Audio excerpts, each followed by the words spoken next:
I've read a couple of places where you said you've struggled with depression from time to time. I was on Prozac for a long time. Yep, I was on Prozac for a long time, and I'm not sure. It may have helped me out of a jam for a little bit, but people stay on it forever. You know, I had to get off at a certain point because I realized that, you know, everything's just okay.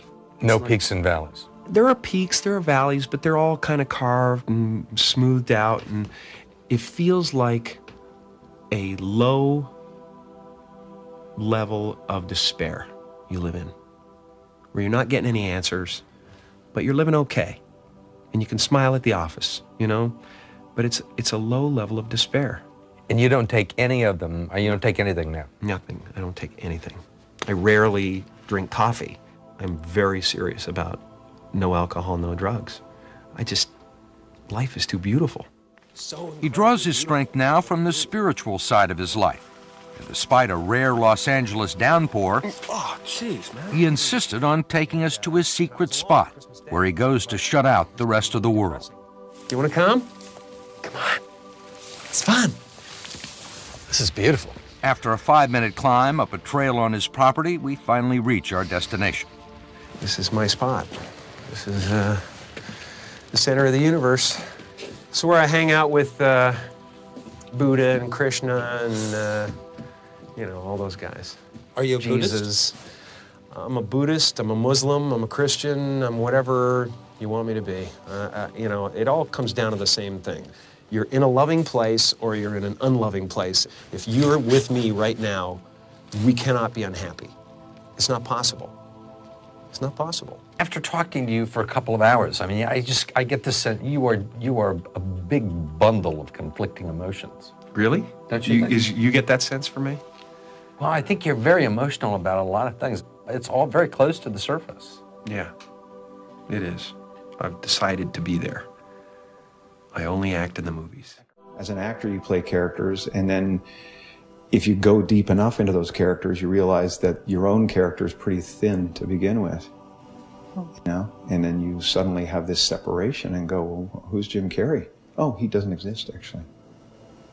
And then somebody gave him a bunch of ideas. They gave him a name and a religion and a nationality, and he clustered those together into something that's supposed to be a personality. Just, you know, there's no meaning to any of this. So I wanted to find the most meaningless thing that I could come to and join, and here I am. They're I celebrating. mean, you got to admit it's completely meaningless. Well, they say they're celebrating icons inside. Celebrating Do you believe icons, in boy, that is just the absolute lowest aiming, you know, possibility that we could come up with.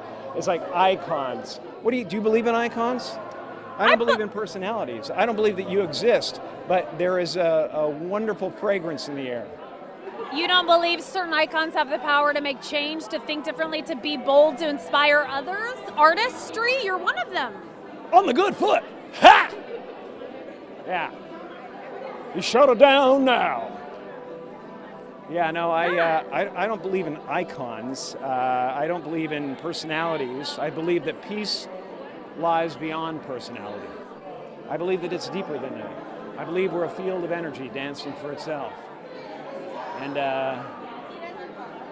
I don't care. But Jim, you got really dressed up for the occasion. You look good.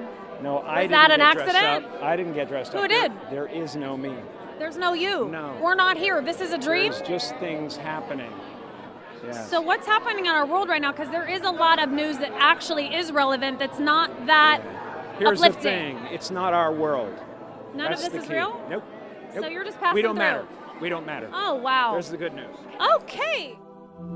When I really started painting a lot, I had become so obsessed that there was nowhere to move in my home. Paintings were everywhere. They were becoming a part of the furniture. I was eating on them. I found myself looking around at one point in a really bleak winter in New York, and it was just so depressing, and I think I needed color. It's getting kind of pedestrian to me now, the teal. You know what I'd like to do is just start threading in some purple, you know, into these things. I'll find the ultimate color and I'll be able to reproduce can tell what I love by the color of the paintings. You can tell my inner life by the darkness in some of them, and you can tell what I want from the brightness in some of them. When I was a kid, I spent half my time in the living room performing for people. I spent the other half the time in my bedroom by myself, writing poetry and sketching. I was not the type of kid you could say, as a punishment, go to your room, because my room was heaven to me. My isolation was welcome. People that are different have a shot at being original. You know, they got motivation too. You know, they got motivation. I sketched all the time, but I didn't do a lot of painting. Suddenly, 6 years ago, at a time when I was trying to heal a broken heart, I decided, well, maybe I'll paint. When your heart is in love, you're floating, weightless. But when you lose that love, you have to re-enter the atmosphere. And it can get pretty rough. And then you start to float again. The energy that surrounds Jesus is electric. I don't know if Jesus is real. I don't know if he lived. I don't know what he means, but the paintings of Jesus are really my desire to convey Christ consciousness.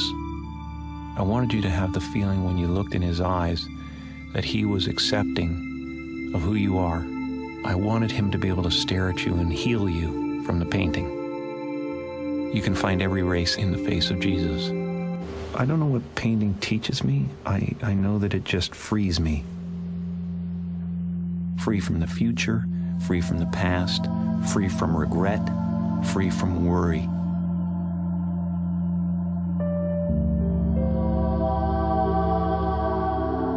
Something inside you is always telling a story. I believe every single thing that you see and hear is talking to you.